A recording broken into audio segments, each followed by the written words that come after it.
head, I think this game is a lot on the offlaners. I think both offlaners have matchups that they should be able to pressure in. Timbersaw should do very well versus Spectre A, and if they can take that tower off the first wagon and use that to defend their ball tower, I think VP's draft looks very nice to play. It does seem like a relatively free Timbersaw game. Am I crazy in that? I mean, they have A, which is always a threat. I think Grimshock's pretty good. Like, their supports are good. But if you have the items, as long as you're not going YOLO alone, like, it should always be fine for you. Yeah. Oh, they got 2 couriers on the ET there. That's a very nice pickup. Dang, Kingslayer showing up and getting a decent amount of gold for his team. That's what, 250 gold? Yeah, ET just gold? One of those fast 5s. He even bought the Windlace. When he gets that Spirit back to him, he just runs him down and one-shots them. Yeah. And he's going to use the second round of the Spirit. Try and looks like secured CS. Actually going for PYW. Old 11 seeing that. Turns around, Dragon Tails him, and pushes him away. Defending his support. Now, you said something that I think was pretty interesting early on. You said that Vici Gaming is very dependent on their supports. Can you elaborate a little bit on that? So I think Vici Gaming, because they've had similar support duos, or maybe it's just a DY thing for the past few years, they've always had very active supports. They would always make early mid rotations. Try a little bit here. Kingslayer is going to be hit by this Inkswell. He's actually going to take a lot of damage. He's going to fall here. No Fairy Fire or anything to protect him. Old 11 picks up the first blood as Kingslayer gets a bit over-aggressive. Yeah, that's huge. I think despite the result against Nigma, Nightfall has done relatively well in all his lanes at this tournament so far. Ooh, he just stuns a Rage Creep and it doesn't die. That's unfortunate. That always feels bad when you use mana to try and secure CS and it gets denied anyway, and you're just like, oh god, that was embarrassing. Yeah, it's very sad. But anyways, back to the earlier point. I think Vici supports are generally regarded as 2 of the best supports in China. They're very active around the map. They make a lot of moves with the mid catapult. In this game, it seems a bit harder for them to do that. They have Grimshock A. I mean, there isn't that natural synergy between the 2 supports, right? Like, for them to come together and make some plays happen. For sure. I think generally the 2 most successful teams at this tournament are LGD and Nigma. And with just a few exceptions, usually they get a melee range pairing just so that you can have more map control. There's exceptions like Nigma won Rubik with double range because he sort of acts as melee hero with his ranged instant stun, and also run Enchantress with it because, you know, if you have a creep, you're basically a melee hero. Sure. But yeah, I'm interested to see how this will turn out. And as a result, you said they're more reliant on their cores this game, and you said it's the opposite for Virtus Pro. I mean, that is a playmaking support duo right there. Lion plus Elder Titan, like, that's a lot of damage. For sure. Decent amount of stuns. I think how VP's lineup functions. Oh, mid lane nice though. Toss back. GPK though, maybe tossing it back into an unfortunate that's position. really cool. It's like low risk too, right? Because this DK is just so tanky. Grimshock's gonna cast spells from the back. That's actually, if that was intentional, that's really next level. Yeah, that's really interesting. GPK turning around Avalanche, trying to keep Ori back, but he's going to get pulled back into the cold feet, does root him down. They have a sentry available. Throw the silence on him to make sure there's no toss. Inkswell may actually be able to get them +1 here. His save is in some trouble. They're turning around, doing a lot of damage to Ori. Ori does manage to finish off the Lion. Kingslayer slowed down by just a little bit of AoE. He's going for the kill, but time and time again, he's going to find those nasty supports, keeping him away from being able to get a rather underrated ability. Yeah, I agree. That spell is nuts. Look at top lane. He's pressuring Poyoyo here. Yeah, this is... I will say though, Vici managed to defend it. Oh, they're going for him. Yeah, they really are. Ori trying to make use of his trip back to base to TP up to the top lane and kill DM, and they've got it. Poyoyo secures it with the dagger. And this is... I mean, this is a bad sign, right, Curtis? You said that, like... Yeah, that is something that... in the Nigma lineup, it felt like in some ways Virtus Pro had a similar stalling out period where they couldn't pressure the Spectre enough. Inkswell combination with the Storm Spirit and an Ice Blast. Yeah, that's a dead Timbersaw right there. And Vici Gaming with a successful rotation off. They also smoked. They're playing the right-hand side behind this tower after yet another Dragon Knight casual push here, and he's going to be caught, no doubt, but he does manage to get the tower before he dies. Old 11 is going to get blown up pretty quickly, but a nice Ice Blast into the back line. Looks like Ori is going to be able to assassinate Save as well. 2 of the front lines die, and they've lost their support.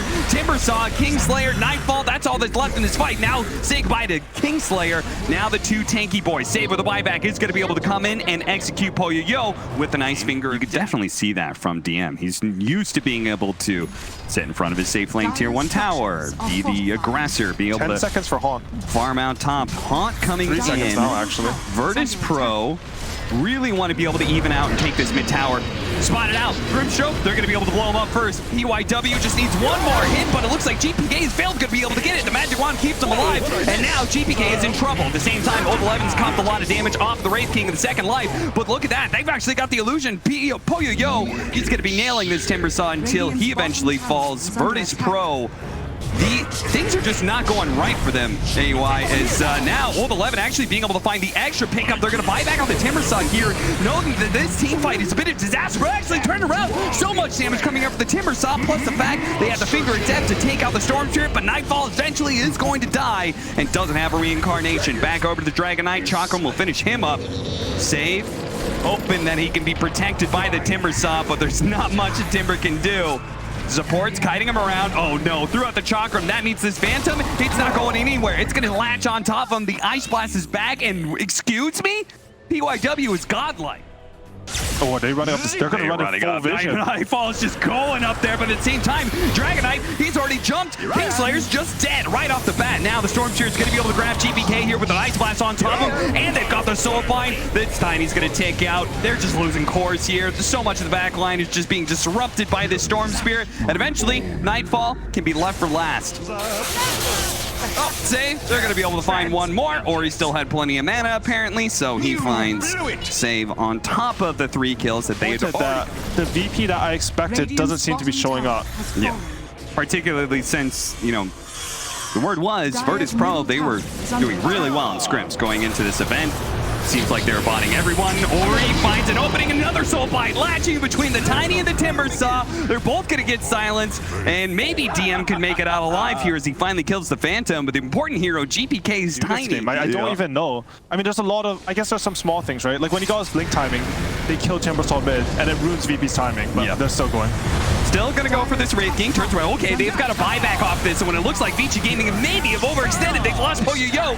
Ori's in right now, but Nightfall still has the last bit of his BKB. Running strong, now going for the Grimstroke. They know PYW is worth a lot of gold right now. Whoever gets that one is going to get almost 700 gold for that bounty. GPK sees that Ori is very low on mana here. He's got maybe one little small zip left, so Virtus Pro, they could just keep running if they want to. Turns around and actually stalls up GPK by grabbing him there. I think they got him though. With the Vortex, but he's going to blink forward. Avalanche toss backwards into some of his allies, and then, yep, he's dead. Life number 1. Can he time the stomp here? Kingslayer's going to go for it. Stomped. Follow up. Earth Spike. Didn't even see save was there. So, of course, they've got him. Plenty of disables are left. Okay. And Fly was playing AA against like a Spectre and like a lot of jump. I actually thought he should sit in the fountain and TP in after Haunt is used. I don't think it's... Oh, they're going though. Well, they do manage to get the initiation first this time around. This time on the Dragon Knight, but he managed to get out the BKB after the Finger of Death, and Save is already dead. Elder Titan orchid it up is also in trouble. Even though he has the Ghost Scepter, he's very likely to die. And first life already gone for the Wraith King. He's going to come back with hell to pay. Ice Blast over the top of things. And this time around, he actually doesn't feel comfortable going for the TP out. I think he was hoping for maybe to be able to Shadow Blade away, but no. And PYW, he wasn't touched. He didn't lose a single HP that fight. So I think not going for the Dragon form is not bugged. I'm just dumb and can't read. Yeah, it won't tell you until... I'm waiting. So Aegis is about to He jumps in, X-Well. He's going to be able to get a Chain Stun, may even be able to kill Kingslayer off this. Kingslayer getting for the stomp, but they've already lost save. He immediately buys back. He's now been tossed back by GPK. They're trying to get this Elder Titan out, but they also need to be able to save their carry. Nightfall's in trouble. Kingslayer, Ori, trying to get those last couple of hits in, a bash from Poyo is able to finish him off. Now they start retreating, though, knowing that more buybacks are coming in. The toss back into the fountain. Poyo! Oh, his Aegis was just about to expire. Whoa, what a jump in from Ori! Inside of the fountain he goes for it to make sure that Poyo is able to get out of range of another toss back into the fountain again. Ori, though, used so much mana in doing that little bit of nonsense, and he ends up dying. Nightfall kills him off with 1100 damage crit. Now they're chasing for more. Nightfall has his own illusion to contend with, but he does have the reincarnation. Poyo is going to be able to dispatch him pretty quickly. That's life number 1. Old 11 dealing with the support. Save's already dead. Die back for him. DM caught in the soul bind, not able to get away, but that's going to free up Nightfall as soon as he dies. But Nightfall, it actually isn't even the Spectre. Half the time it's this damn Grimstroke illusion. That Wraith King just killed 4 heroes. I think it did 8,000 damage that fight. I'm not even kidding. 8,000 damage. Oh my god. What just happened?